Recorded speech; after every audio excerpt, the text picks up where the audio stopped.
Сәлем балақай, көңіл күйің қалай? Бүгін менімен бірге жаңа тақырыпты меңгеруге дайынсың ба?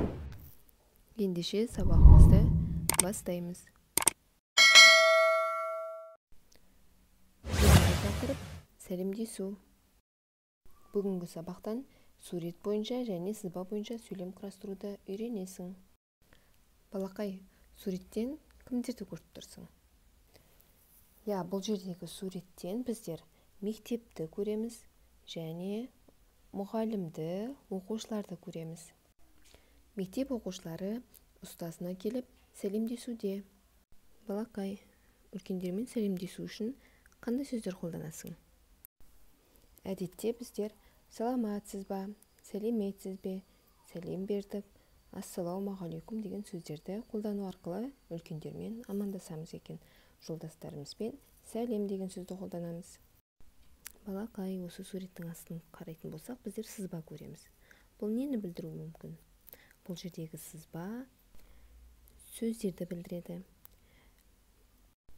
Әр сызбаның өзінің білдіретін мағынасы бар. Мысалға, бұл жерде тұрған бұл бас әріпті білдіреді. Ал келесі әрбіреуі сөздерді білдіреді. Ал бұл сөйлем соңында кездесетін тыныс белгі, леп белгісі. Сызба бойынша сәлемдесуге қатысты сөйлем құрайық. Сызба бойынша алдымен 3 сөзден тұратын сөйлем, одан кейін 2 сөзден тұратын сөйлем құрау қажет. Мұғалім оқушыларды қарсы алғанда қандай сөз айтады? Қош келдіңдер балалар. Оқушылар, сәлеметсіз бе мұғалім? Оқулықтағы келесі тапсырмаға қарайтын болсақ, балақай, ілгектен мына бір тыныс белгілерін құрастыр деген. Оны сен үйден жасасаң болады. Ал бұл тыныс белгілердің әрбірінің атқаратын қандай қызметі бар? Олар нені білдіреді? Соған назар аударайық. Бұл сөйлемнің соңында кездесетін 3 тыныс белгі. Бірінші тыныс белгісі бұл нүкте. Нүкте хабарлы сөйлемнің соңында қойылады. Ал хабарлы сөйлем бір нәрсені хабарлау мақсатында айтылады. Мысалы, мен мектепке бардым. Келесі сұрақ белгісі. Ол бір нәрсені сұрау мақсатында айтылған сөйлемдердің соңында қойылады. Мысалға, сен мектепке барасың ба? Сөйлем соңында сұрақ белгісі қойылады. Келесі тұрған леп белгісі.